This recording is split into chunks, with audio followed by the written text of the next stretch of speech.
Good evening. Bienvenue à tous. My name is Noura Jabajit, and I have the pleasure of serving as your MC for this evening.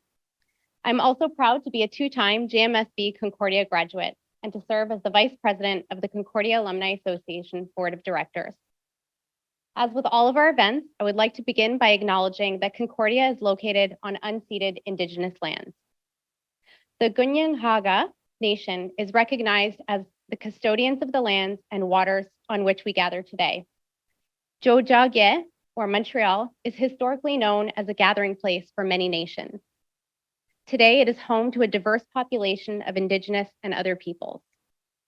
We respect the continued connections with the past, present, and future, and our ongoing relationships with Indigenous and other peoples within the Montreal community. Thank you for joining us today for our second annual and first ever hybrid John Molson School Day. This yearly event allows us to take pride in our school and our community achievements. Ce soir, nous allons célébrer nos deux lauréats du prix MBA de l'année, Luc Bisaillon et Karna Gupta. Vous écouterez également 4 membres exceptionnels de l'école de gestion John Molson qui nous partageront leur vision pour l'amélioration des affaires et de la société. For those of you on social media, our hashtag this evening is John Molson School. We encourage you to show your pride on your favorite social media platform by sharing what the John Molson School of Business means to you. And of course, feel free to tag a student, a friend, a professor, a grad, or staff member who inspires you. In addition to creating some noise for our alma mater, John Molson students and grads who post before midnight will be entered to win one of 8 digital gift cards valued at $100.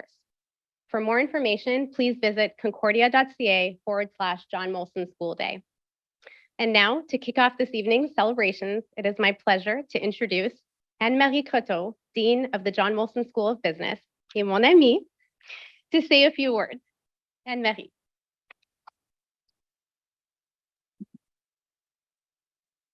Thank you, everyone. Thank you, Noura. Merci beaucoup. Actually, Noura was both my MBA and my PhD student, so we know each other quite well, and it has been a pleasure and an honor to be your supervisor. Avec le talent et la force que tu as, je suis certaine que tu vas réussir tes études. Pas tes études, oh, c'est fini! Ta carrière académique, voilà! Oh, t'as fini! And Noura represented the school and the university as a public scholar. She was an exceptional ambassador for us, our PhD and our MBA programs, and our research. So thank you very much for this, Noura. It is my honor to welcome you all to tonight's event for the betterment of business and society, which is a critical aspect of our school's mission.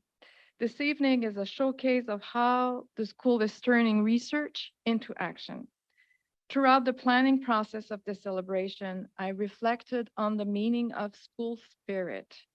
It is said that the school spirit is a reflection of pride, achievement, and determination, while school pride has been captured and quantified in different ways through attitudes, perceptions, and behaviors.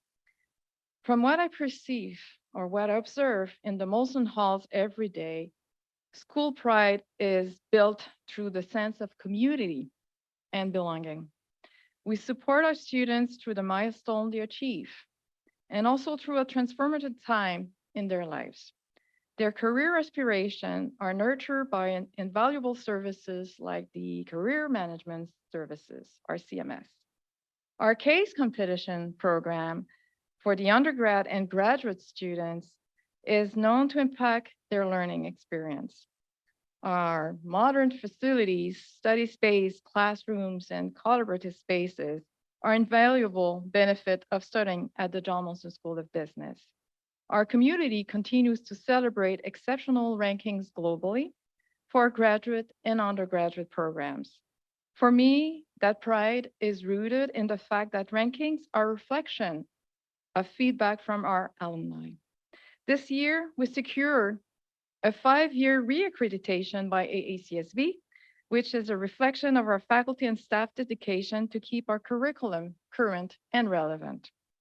None of this would have been possible without the school spirit of our alumni, donors, business partners, students, staff, and faculty. Our John Molson community is a strong one. Together, we have collectively created an institution that has had an impact on our local and international communities.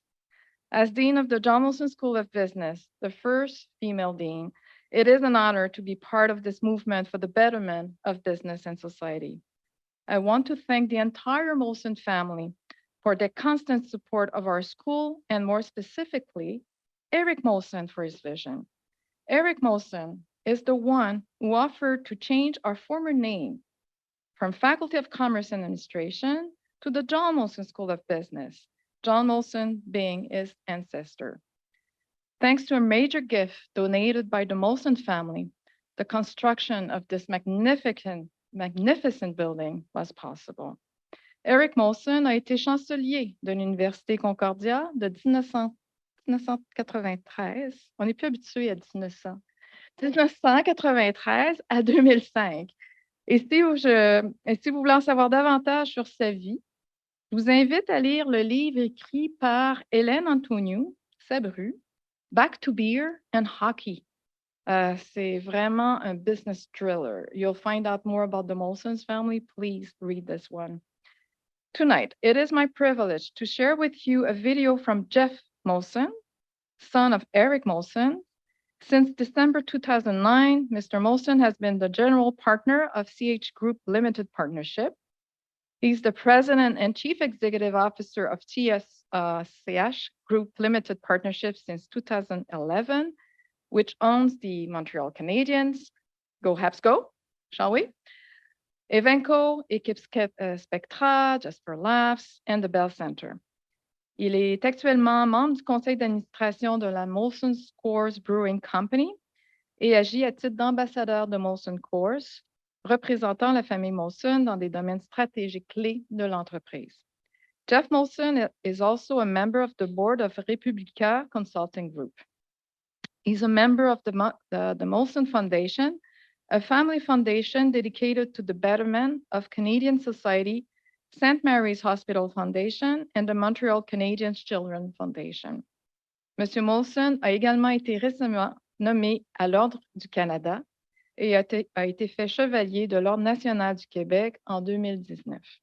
Il détient un MBA de la Babson Business School et un baccalauréat en arts de l'Université St. Lawrence. Regardons la vidéo.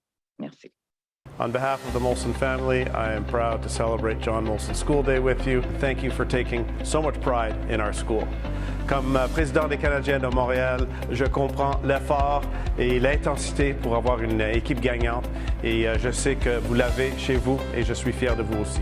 Yet, investing time and effort in education brings the greatest returns. Just look at the winning team at the John Molson School of Business. Of Concordia's 245,000 alumni, 61,000 of them have graduated from the John Molson School of Business. Cela représente beaucoup de coéquipiers et beaucoup de succès dans le futur. When it comes to return on investment, the John Molson School of Business's MBA program ranks third as selected by QS. And we have alumni from all over, whether it be Montreal, Madrid, London, Los Angeles, and many other cities. And our alumni is also multi-generational. You can include the Boomers, the Zoomers, the Gen Xers, and the Gen Zers. I'm very proud to be part of John Molson School Day. Merci. Merci Anne-Marie et merci Jeff. And thank you to the entire John Molson family for your continued support and generosity to Concordia. And now it is my pleasure to introduce two winners of our MBA of the Year Award. The MBA Alumni of the Year is awarded to MBA graduates in recognition of their achievements and dedication to the community and university. Recent award recipients include Anna Marinescu, Principal Director of the Scotiabank Women Initiative and founder of Urbana Marketing, as well as Kenneth M. Brooks, Partner and Senior Vice President at Ernst Young, Orenda Corporate Finance. The award is sponsored by the Concordia University Alumni Association and is part of our Alumni Recognition Awards.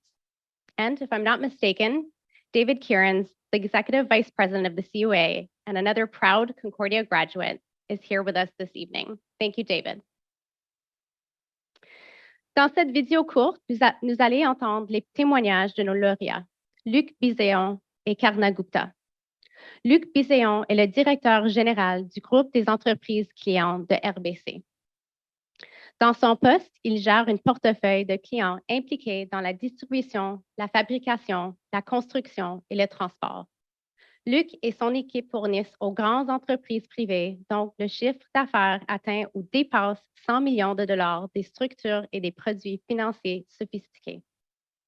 Karna Gupta has over 35 years of outstanding experience in the tech sector. His accomplishments span across North America and international business domains. Karna currently serves as an independent director on multiple boards, including Export Development Corporation, FinDev Canada, Fluent AI, as well as Cloudeville and Baylis Medical.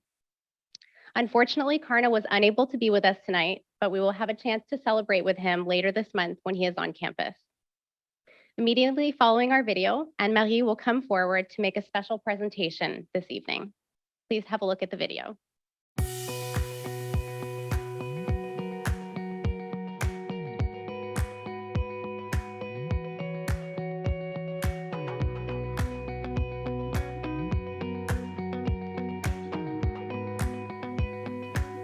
I take pride in having done my MBA in a very multicultural university. I felt there was a lot to gain by being exposed to all kinds of different cultures and points of views. That's exactly why I picked Concordia.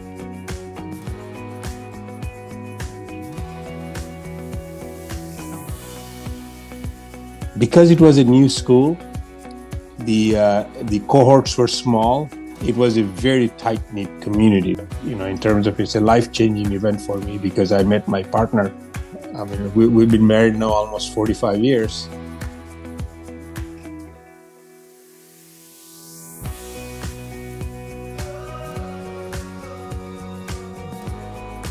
On behalf of the university, just let me say how extraordinarily proud we all are of you and, of course, of the contributions that you've made to the university. On behalf of the CUAA, it is my great pleasure to congratulate you and welcome you to our family of distinguished Alumni Recognition Award recipients.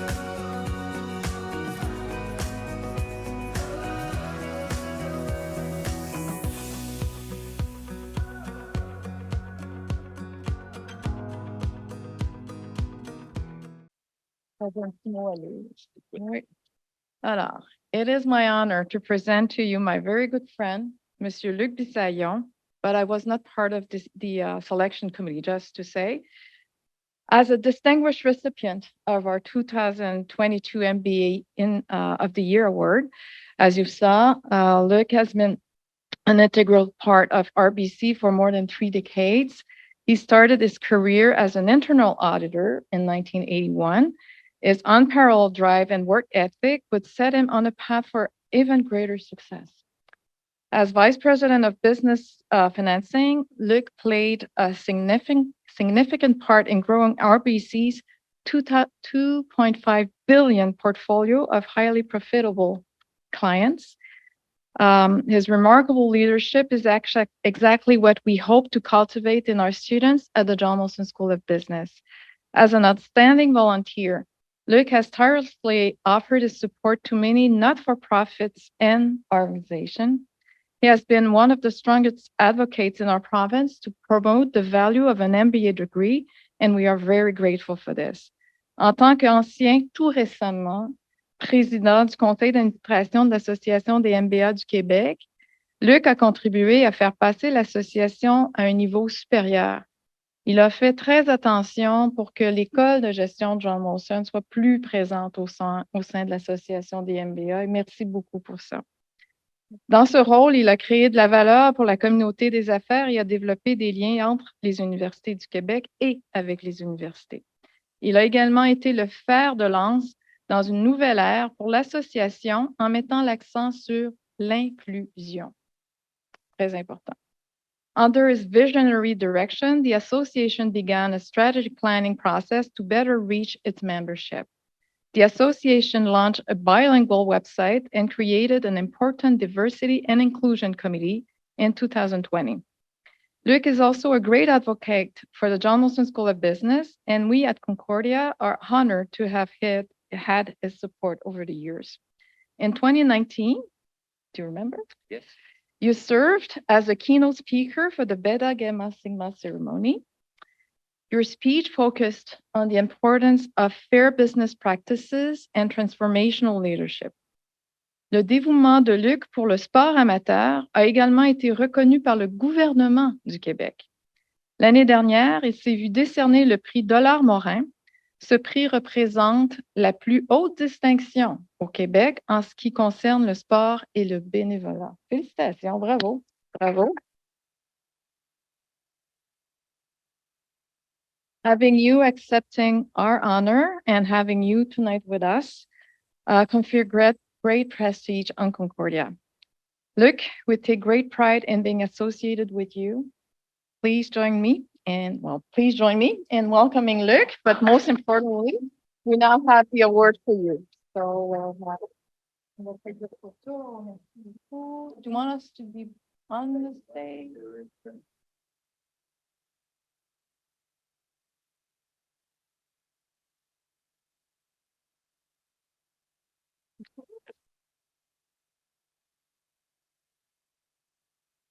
Quelques mots. Quelques mots. Oui. Je vais juste libérer ça. Et voilà. I have a very short speech. Bonsoir tout le monde. Welcome. Thank you very much for being there. It's a bit emotional. It's class of 93. So yes, the 90s still exist, Marie. 30 years next spring. And so still very good souvenirs. Congratulations to the University for GMSB for, wow, what a nice campus now compared to what we had at the time, but still very impressive progress since the 93. Je voudrais dire merci à l'Association des Alumni Association pour la sélection très, très, très appréciée, très émotionnelle. I thought about what to say, and I basically have 3 words that maybe I can expand just a bit on. The MBA for me was a way to meet more people, develop relationships with different companies, different people in the class. It was very interesting. It took me 5 years at night to do my MBA. So I met quite a lot of people during those 5 years. And today I still have those relationships going, most of them. So it was very important to me to underline this as part as it's not only technical, it's not only the courses, it's what happens in between and with the teams. My second word is, how do you qualify an MBA? I would say a problem solver. So when I look back the last 30 years, I've been exposed to a lot of problem solving. And I think that MBA really helped me in providing solutions in different sectors, such as amateur sports. Lots of work to do there in amateur sports. So I think it was very useful to have that. Finally, I think it's a question of giving back to the community, being generous, following, your values, building diversity. And to me, that was a big part of my life, and being involved in not-for-profit, being involved in the MBA Association for the last 9 years. So there's a rule at 10 years you have to exit, but we'll see. This brings so much richness or wealth in your life when you're involved in something else that doesn't pay you, but pays you differently. There's a lot of value in there that you should make sure you do the best you can. Not maybe given to anyone, but it was a great opportunity for me. And so I want to thank again, and Marie, we've been working closely for the last few years with the MBA Association. A real leader, really making a difference for GMSB. Thank you so much, Anne-Marie. Bravo. And obviously, I want to thank Lynn, my wife, here today, and joining me to look at this nice award. And she was there for a couple of years during my MBA, so she knows about the time commitments and all that. And I want to underline also my co-student, class of 93, Miriam Bottas, also a teacher at Concordia at GMSB. So thank you, Miriam, for being there. And great. It was a great experience, still a great experience. Thank you a lot for this honor. Appreciate it very much. And bonne soirée tout le monde. Merci.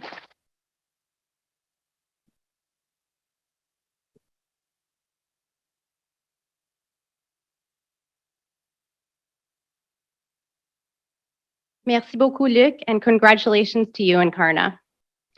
We are honored to be able to celebrate your stellar career at our John Molson School Day this evening. And now it is time for our presentations. As mentioned, we have 4 outstanding speakers for you this evening. To start, I have the pleasure to introduce our first speaker, Shannon Lloyd. Shannon is an associate professor in the John Molson School of Business. She researches the alignment of corporate environmental performance with collective environmental goals, such as the Paris Agreement. Shannon is also a member of Concordia's Loyola Sustainability Research Center. Before joining Concordia, she held positions in operations, product marketing, applied research, and consulting. Please join me in welcoming Shannon Lloyd.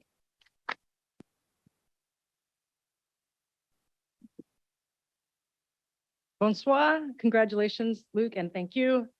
Good evening, alumni, students, colleagues, friends. My research investigates the environmental outcomes from corporate sustainability initiatives, as was just mentioned. So my presentation will be mostly full of hard truths, a bit depressing for a celebration, but that's my research. But I will end with a challenge for all of us and an optimistic future vision for the John Molson School of Business. Over the past few years, my research team has studied the outcomes of voluntary corporate climate initiatives. This includes publicly disclosing greenhouse gas emissions, setting emission reduction targets and setting net zero goals, and forming coalitions to expand renewable energy markets. Public communication about these actions could lead us to believe that the private sector is leading the fight against climate change. But is it? One of the initiatives that we study is the Science-Based Target Initiative. This initiative established a process for setting targets that align with the temperature goal of the Paris Agreement. Our research asked 2 questions. Do individual science-based targets collectively align with the Paris goal? And is corporate progress toward achieving science-based targets real? When setting science-based targets, companies must make a number of assumptions and methodological choices. These assumptions and choices can result in a large range of possible emission reduction targets to select from. We have shown that unless all companies set aggressive targets using the same approach, they will not collectively align with the Paris goal.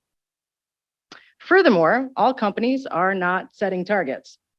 In fact, very few companies in agriculture, oil and gas, and the chemical industries have set targets. And these are some of the industries that contribute the most to climate change. Until all companies, particularly the most polluting companies, set aggressive targets, the private sector as a whole cannot be aligned with the Paris Agreement.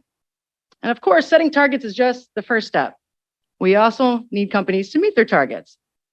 We also investigated one of the primary tools companies use to meet their targets, renewable energy certificates. So what are renewable energy certificates? When companies purchase electricity from the grid, they don't choose the type of electricity that they get. In most places, the grid mix includes electricity from non-renewable sources such as coal, oil, and gas.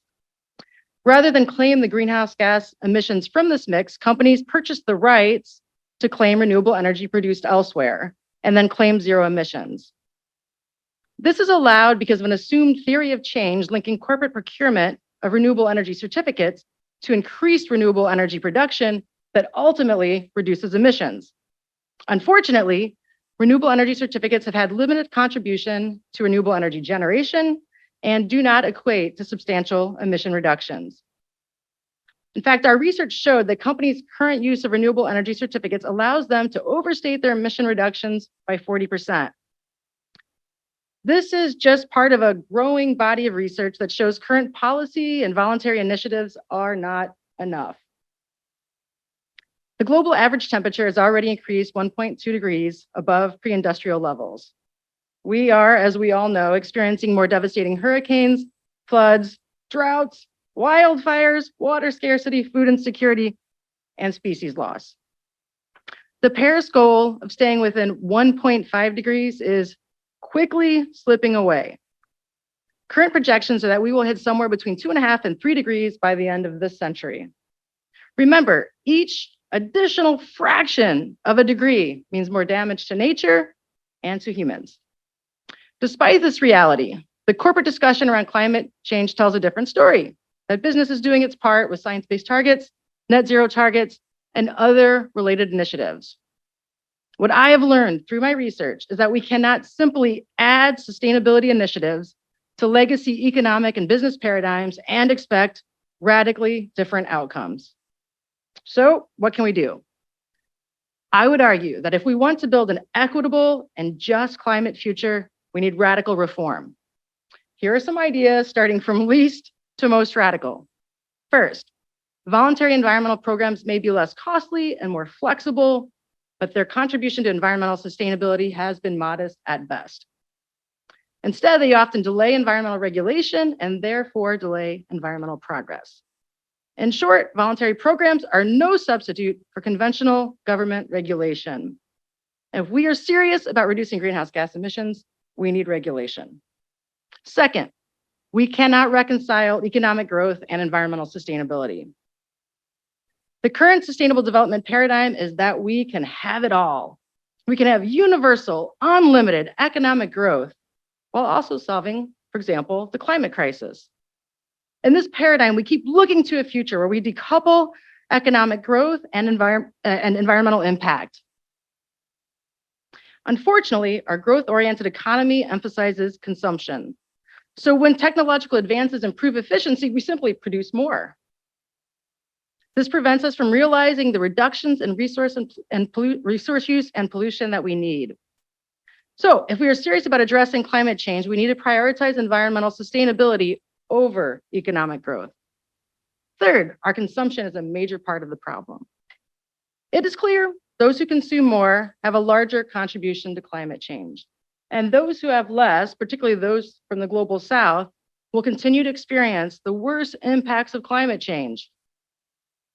If we want a just and equitable climate future, we need to make difficult choices about what we produce and, in some cases, limit production and consumption. That's my research. As I said, it's been very depressing. So admitting that we need regulation, that we need to prioritize environmental sustainability over economic growth, and that we need to limit consumption does not sound that radical to me, but it is. But this type of radical reform will require us to rethink the role of business.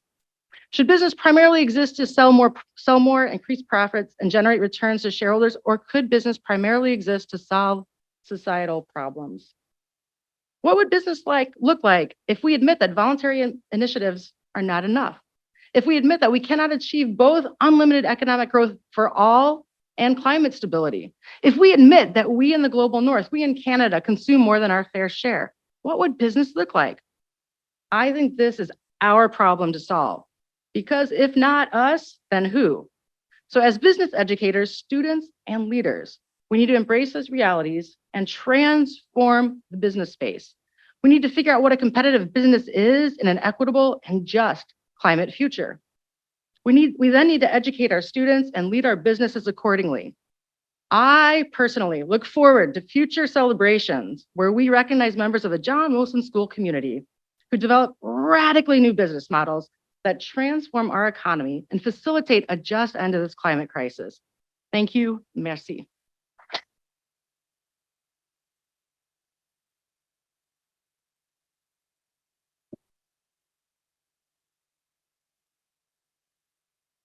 Thank you so much, Shannon. It is now my honor to introduce Galia Shamaile. Galia is a proud two-time graduate, a PhD candidate, and a Concordia Public Scholar. She studies the digitization of therapy as a service through teletherapy platforms. Galia investigates these platforms to better understand how they shape the experiences of service providers and clients. Please join me in welcoming Galia Shamaile.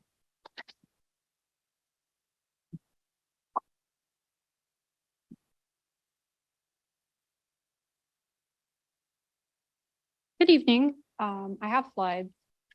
They should They should show. Yeah. Oh, okay. Clickers. Okay. Good evening, everybody. My name is Galia Shamaila, and I am a PhD candidate at John Molson. I am looking into digital healthcare, how mental health care platforms have shaped therapy. So initially, I'll just give you a little introduction about myself. Like I said, I'm a fourth-year PhD candidate in marketing at John Molson. My supervisor is Professor Zainab Arsal, and we are both consumer researchers.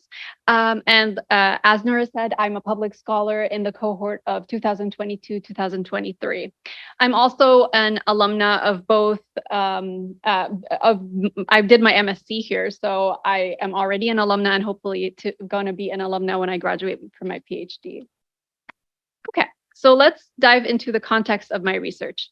So my research is on the platformization of mental health care, and with my findings that I'm going to discuss, I hope to contribute to the betterment of society and business, just like this event is about. So let's start by exploring the context of my research. In 2019, the WHO reported that there are 970 million people around the world with mental health disorders. And 1 year after the start of the COVID pandemic, we had a 26% rise in anxiety disorders and a 28% rise in depressive disorders globally. And it wasn't just the COVID pandemic that was causing these mental health issues and these stressors in our lives. There was, as Professor Shannon just discussed, the climate crisis that is ongoing, the bushfires in Australia and other portions of the world, and the Black Lives Matters movement, which is against police brutality and racism. So with the state of mental health globally and the restrictions that were implemented by governments to minimize the spread of COVID in terms of the lockdowns, therapy was being sought via technology through what's called teletherapy. And what that is the remote delivery of mental health care using telecommunications. But this isn't new to us in terms of technology. Telehealth has been around since the 1950s in the form of crisis hotlines, and it's also been around since the 1960s in the form of actual platforms that were developed for AI to simulate psychiatry. So the market began developing after the mental health issues started to become worse with the pandemic and with the other stressors that were going on. And so the market for mental health care platforms and applications was flourishing, and it came in in the form of three functions. Some of these applications were connecting us to experts, so mental health care professionals. Others were connecting us to AI, so we were interacting with AI that was simulating a therapist's interaction. And finally, there were applications that would introduce guided meditation or psychotherapy approved exercises. So in 2021, the market of mental health care applications was valued at $4.71 billion. And given its success, it's expected to reach $10.25 billion in 2026. So this is a lucrative market, and it's one that will hopefully help our well-being. And this is what my study is about. So my PhD dissertation qualitatively explores how teletherapy and mental health care platforms impact the delivery and service of mental health care, and just generally the experience of mental health care with the presence of technology. So my current findings so far have been from interviews with therapists and therapy seekers, and they've had to do with the benefits and setbacks of teletherapy. So some of the advantages are evidently the convenience and the flexibility of booking appointments with therapists, given that it can be booked to be serviced at whatever time is available for both parties. And there's also the ability to increase contact with a therapist, because it's not just a video call or an audio call, it could be through chat. Also, there's the reduction of stigma, because you're able to avoid it by consuming therapy from your home or from whatever safe space you choose. And therapists have also indicated that patients are more open and willing to speak about negative experiences when they're in the comfort of their own space of choosing. But there are some disadvantages, of course, that come with technology. So with the presence of teletherapy, there was no separate space for therapy that people were able to compartmentalize as the space for, negative experience expression. So, when clients were going to the therapist's clinic, that was their space to let off their steam, to speak to a therapist. But with the lack of a physical space, it became harder and more difficult to find that compartmentalized space. There's also the issue of no privacy at home, where, for instance, if you're discussing therapy, discussing a negative experience with a therapist about somebody you live with, it's kind of hard to do that from your home. So that's an issue that arose. And then also therapists have expressed that their clients are more distracted because of the presence of a screen between them and their therapist. So there's more of a likelihood of increased avoidance for expressing negative experiences. So what is the research impact that I'm looking to make with my PhD dissertation? Initially, I'd like to influence application developers and therapists by allowing them to understand how these platforms impact the therapist-client relationship. We're used to that in-person traditional service, but now we have a screen in between us and we have different technical features that come with each of these platforms. How is it impacting this relationship and the interactions we have about our most intimate thoughts and our most intimate negative experiences? And also, how is it impacting the therapy experience? So by relaying that onto the application developers and the therapists, hopefully they're able to modify their applications so that they provide the best service for the clients that need this. I also would hope to influence the Canadian government and policymakers to regulate data privacy around such applications and to ultimately integrate this service into the public healthcare, being able to use these platforms, because waiting for a referral to a doctor may take a long time and it could cause a lot of ramifications as you wait for your appointment. So we need that in our public healthcare without having to spend too much money. So lastly, I'd like to self-plug. I have an event coming up on Friday called A Conversation About the Platformization of Mental Health Care. This is my spotlight event as a public scholar.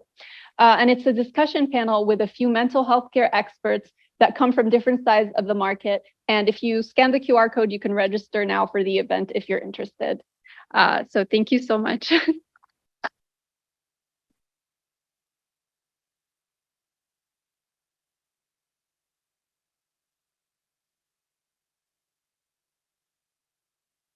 Thank you, Galia. It's always so amazing to see the impactful and meaningful research that is being produced here at the John Molson. It is now my pleasure to introduce Ian Selvarajah. Ian is a proud Concordia graduate and the Executive Director of Management Consulting at KPMG Canada. Throughout his career, he has worked across the manufacturing, banking, and retail industries in North America, Asia, Europe, and Latin America. Ian has given back to his alma mater by creating the Ian Selvarajah Bursary in Business Technology Management. Please join me in welcoming Ian Selvarajah.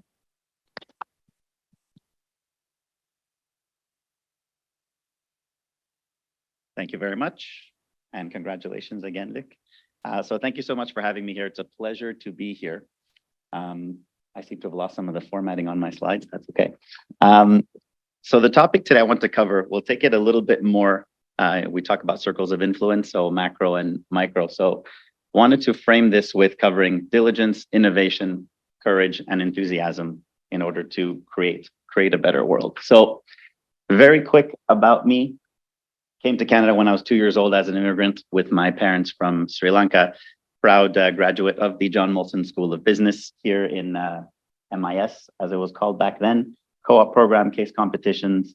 And as you can see from the bottom, had a few different companies in my career, and then just underneath a little bit smaller, as mentioned by Luc, I enjoy being involved in the community and international development. So these are some of the areas that I've touched on. And most recently, at the height of the Black Lives Matter situation, we started a nonprofit called Someone Like Me. And the idea behind this was triggered by seeing a lack of diversity in senior roles, in leadership roles. And the idea was for the importance of representation. So we wanted to show people that, it's hard to picture yourself somewhere if you don't see somebody who looks like you. So the idea is to say, hey, that's someone like me. And if that person can do it, so can I.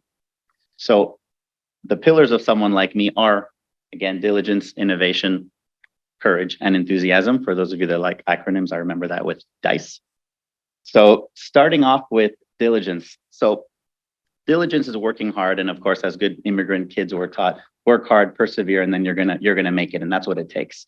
And this is true. So I started my career at IKEA, progressively increasing responsibilities, and what you start to find at a certain point is that, in fact, just working hard and diligently ends up, it's not enough. It is a key component to success, but sometimes you need to do things a little bit differently. And this is where we get into now innovation. So when we talk about innovation, a lot of people, you tend to think of machinery, technology, but you can think of innovation about yourself as well, right? Trying new things, exploring. And once again, right, you're often told, trust the system, it's okay. Now, the thing is, the system is not necessarily built for someone like me, right? And by that, I don't necessarily even mean a person of color. I also mean someone who challenges the status quo, somebody who pushes things, right? So when we talk about innovation, we're talking about trying new things. And this is where sometimes through your career, you might find yourself that feeling a little bit out of place. And in my case, as you probably saw from the first slide, my career might seem a little bit haphazard to some people. But the idea is to just explore and try things. Now, of course, when you're going to be the first or you're going to try something new, it takes a lot of courage. And it's not always easy to take that step out. And the reason I chose this picture, this was at 22 years old, one of the biggest risks at the time that I had taken in my life while I was here at Concordia, which was after the 2004 tsunami in Sri Lanka. I decided to drop out of school and head over to Sri Lanka to go help out. And again, what I want to highlight is the JMSB community here immediately stepped up. And I thought I was going to be behind by 2 semesters. They said, no, give us a project proposal. We're going to count this as a work term for you. They even gave me a travel stipend while I was there. So once again, really the values of community that come out here at JMSB. And as we say here, right, courage is not the absence of fear. It's that you've got something bigger than that to take you to the next step. And this, like in a lot of situations that I get myself into, didn't always have the full picture. There was no electricity or running water. This is how we had to take showers. But I'm here, I survived. It's all good. So after all this, I like to say we wrap all of this in enthusiasm. So have a smile on your face. People like people that are positive. It also helps you get through some of the tougher times when things don't always go your way. This picture actually, and just to show that I try my best to practice what I preach. My latest crazy idea was to invest in a farm. And this is there from last summer. Now, to be fair, as you can see, I'm a tech consultant, city kid. This is a complete fish out of water situation. Things are certainly not going as planned, and I don't know how this is going to turn out. But once again, this is the adventure, and you see what happens. So, as Shannon mentioned, and as we've seen in some of the other presentations too, there's a lot of opportunity. There's scary stuff happening in the world, whether it's climate change, whether it's a looming recession, whether it's, I hear Trump running for president again, whatever that looks like. You can wrap this with enthusiasm and see it as an opportunity. And this is where I encourage you, take that leap, and hopefully all of us, by applying diligence, innovation, courage, and enthusiasm, can create a better society and a better business. Thank you very much.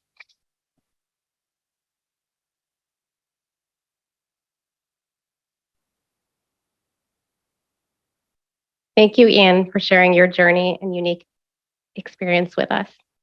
J'ai maintenant le plaisir de présenter notre dernière oratoire de la soirée, Romaine Germont. Romaine est une étudiante de premier cycle inscrite dans le programme de commerce international et finance de l'École de gestion du John Molson. Il est également coprésident de l'Association des étudiants de commerce international de l'École de John Molson.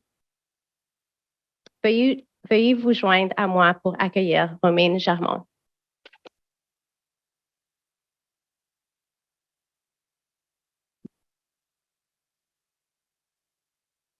Hello. I thought it'd be appropriate when I was invited to speak here tonight to give a little bit of an insight of what it means to be a student at JMSB today. Obviously, we've seen the history of JMSB quite long. I'll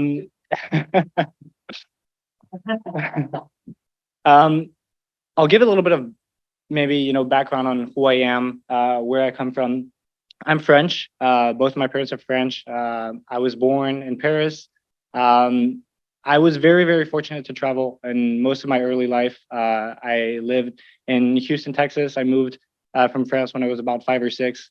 Went back to France, went to Singapore on the other side of the world for about 5 years, where I did most of my middle school, and graduated back in Houston, where I graduated high school. And now, after navigating through COVID, I'm here in Montreal. After those tough years, I've been in Montreal since 2021, and I started my undergraduate degree in 2020. Traveling is a big part of me. It means a lot of things. It means meeting people. It means being exposed to a variety of cultures, and most of the time, maybe not being in what you would call a traditional environment. A lot of the times, also standing out. Being exposed to change is a full part of who I am. You might think as well that as a child, as a teenager, it might be maybe a little straining and a little demanding to be exposed to change constantly. As a matter of fact, as a child and a teenager, you don't really feel it. It really becomes a norm very quickly. I was able to adapt to that very quickly, and it becomes a whole part of who I am. It's very much also grounded into who I am, meeting new people, being exposed to differences, and handling those differences, and most importantly, being comfortable with these changes and those differences. A couple of weeks back, I was very fortunate to welcome some of the new students that have an interest at JMSB, both from Montreal and abroad. And it was maybe the first time I actually had the chance to think and cogitate on why I chose JMSB. Then again, I was very lucky. I could have stayed in the US, I could have went back to Europe. I chose to come to Montreal, and even in Montreal, I could have chosen, a variety of schools. The reality is 3 years ago, when I was in the shoes of those students at open house and I visited the campus for the first time, I didn't exactly know why I wanted to come, but I did have a feeling. Obviously, I liked the program that I applied for. International business was very interesting on paper. I loved the ability to study a lot of fields with an international perspective, but there was more. Then again, 3 years ago, it was difficult to put my finger on what that meant, what that feeling represented for me. I'm very happy to say that I think that 3 years later, I'm able to identify what it means, and I'll direct you to the vision of JMSB because I think it says a lot about what being a JMSB student today means, and it's a very accurate vision. To be one of the world's most relevant, responsible, and respected business schools. These 3 pillars mean 3 different things, but yet again have one thing in common. Relevant. In order to be relevant, you have to be able to keep up with what is needed or demanded, cover topics that are up to date, like sustainability, for example. In that aspect, in order to stay relevant, we're constantly pushed to better ourselves, improve, and change over time. Responsible. Are our actions sustainable? Do they raise a sense of cohesiveness in our society? Being responsible also requires you to ask yourself questions in a fair amount. Recognizing opportunities of change is also part of being responsible and questioning yourself. And lastly, respected. Are our actions, our abilities, our achievements as an organization and individually, are they recognized? And then again, most importantly, as they're being recognized, do they translate a feeling of admiration amongst others that incite change for the better? Change is what every single one of those words have in common. Change is what I believe JMSB stands for and fosters. Change is what I believe I was attracted to, what attracted me to this school and attracted me to this spirit. Being comfortable with the idea of change, most importantly. But that means having the ability to recognize change, having the ability to embrace it, being comfortable with it, and lastly, to enact it. And as a student like myself that walk through these doors every day, come to class, meet new people, get involved by doing case competitions and getting involved in creating events, attending events with other students and faculty and staff. This is what I learned, and that is what I believe we are impelled to do at JMSB, is to carry out change for the betterment of society and business. Thank you.